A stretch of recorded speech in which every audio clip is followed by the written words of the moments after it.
in a way that enabled me to channel the flow of potential in ways that were more conducive to reaching my goals. Hello, and welcome back to another episode of Level Up with Lev.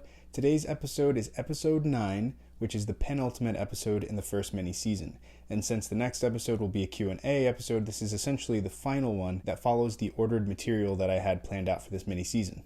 So in today's episode, I want to recap all of the material from the episodes thus far, but I also want to zoom out a little bit so we can understand what this first mini-season represented from a conceptual standpoint. And finally, I'll provide a little bit of a sneak preview of what to expect in next season. And just as a reminder, I'll be taking a break of about 3 weeks, so it'll be a while until you get the next episode, but I am still available on all the other social media channels such as Instagram, Facebook, TikTok, and X, so feel free to follow me there and reach out to me. Also, for next week's Q&A episode, please send me a question or two. I'd love to hear from you, and I'd love to answer those questions, so pretty please send them over to me. And with that, let's go ahead and dive right into today's episode. So in the first episode of this mini-season, which started with the actual content, I spoke about how the truth set me free. And for me, I understood the truth to be a clear lens through which I see the world and situations as they are, both internally and externally. Now this paves the way for positive growth and change, because we can't grow or change if we don't see what we need to see, or if we're not honest with ourselves about what's holding us back from becoming a better version of ourselves. And from there, I was able to move on to the next episode, which involved accepting myself for myself. So the truth enabled me to look at areas of my life that needed fixing in one way or another. And in order to do that, I needed to foster some self-acceptance so that I could be my own form of support through creating a healthier internal relationship with myself. And I did this by applying compassion, understanding, forgiveness, and vulnerability, all towards myself. And this enabled me to really truly understand that I was and always will be on my team, rooting for my growth and improvement through thick and thin.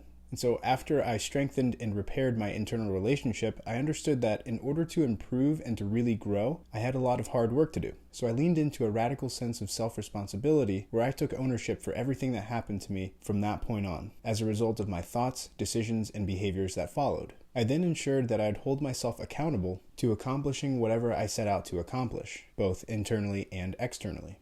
The natural next step for me involved more indirect methods of self-improvement, but important ones nonetheless. For me to keep my head up and prepare myself for the challenges and the work that lied ahead, I wanted to be sure that I was in a proper headspace in order to face them. And this first involved understanding the role of desire and how I could use it to facilitate my growth. Again, I had to want to make things better in my life. And a little trick involved specifying an ideal future, and one that I wanted to avoid. I also internalized the importance of decisions in everyday life, especially when working toward any goal. Things won't change until I decide that enough is enough. And also, no one's going to decide that for me. True, lasting change must come from within. Another critical realization was that for things to change, there were some parts of me that I had to let go of, and those included some bad habits and limiting beliefs, in order to pave the way for the better version of myself to emerge. And finally, I had to have faith that my efforts would be fruitful if I gave it my best shot and just kept on going. I adopted a more positive outlook on life and also in my ability to make positive, self-directed growth and change. And to facilitate this, I became a perpetual student, absorbing as much information as I could, knowing that I had a wide breadth of information readily available in the palm of my hands, essentially. If only I knew where to look, how to look, what to look for, and was willing to put in the effort required to achieve my goals. I also had to become more and more comfortable with the idea and the process of change itself, because in order to grow, some things have to change, and change can be a little destabilizing. But, a little secret, things are always changing in life. So the more prepared we are ourselves by being resilient and adaptable in the face of change, the better off we'll be.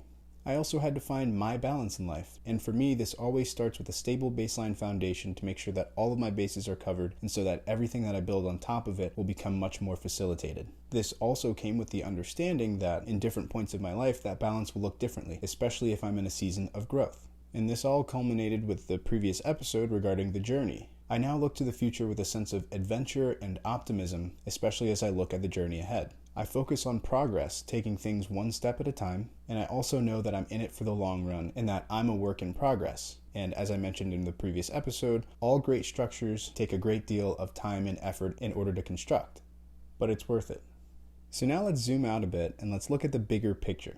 So I've mentioned that this mini season, which I've called Background Work, the Initial Approach, primarily involved character traits and attributes that I had to learn, work on, and embody in order to improve and develop in a more positive way. So this phase of my journey thus far involved me creating a better internal relationship with myself. So this involved simultaneously preparing myself for the journey ahead and all the challenges that are associated with it, but also seeing myself as someone who is worthy of being in the driver's seat in my life. So in some sense, this was all pre-work that enabled me and prepared me for the journey ahead. So you can kind of think about it as leaving Tutorial Island in video game speak, or in the language of Level Up with Lev, moving from level 0 to level 1.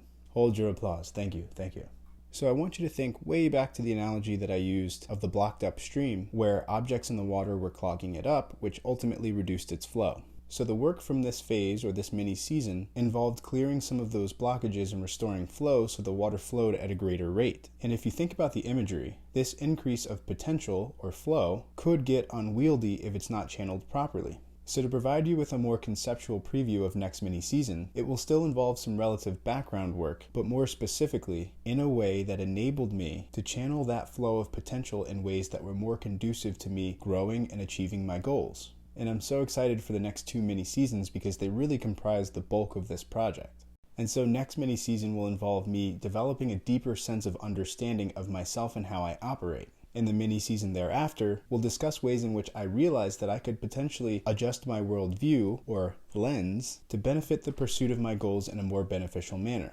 And if you want more specifics about the information that will be contained in the next few seasons, check out the first episode when I introduced all of the content that will be contained in this project thus far. And so you may have noticed that this episode's title is called Horizons. And for me, this is a figurative metaphor which involves my optimistic view of the journey ahead, given the work involved with getting to this point. And so I ventured out of Plato's cave, if you will, or I left Tutorial Island, ready to face the adventures ahead. And so I think it would only be appropriate to quote Captain Jack Sparrow, "Now, bring me that horizon." And most fittingly, he says this at the very end of Pirates of the Caribbean 1, where the captain takes hold of the grand wheel steering the Black Pearl, compass in hand, and looking forward to the pursuit of his destiny. And so it's not goodbye, it's I'll see you later. After next week's Q&A episode, I'll be back in a few weeks with the next mini season, as I mentioned earlier. And for now, I'll leave you with the Latin phrase that I love and quoted in a previous episode. Vivat, crescat, floreat, which means may it live, grow, and flourish. I wish that for myself and for all of you as well. And so if you've made it this far, I just want to give a sincere thank you and expression of my gratitude for listening to my journey thus far, not only in this episode, but this entire first mini season. It's a project that's very special to me, and your attention and your time is greatly appreciated.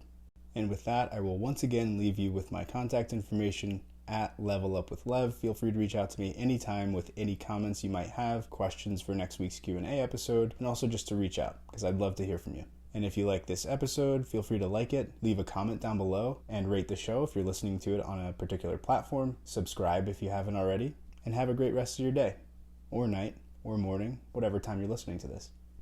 I'll talk to you soon.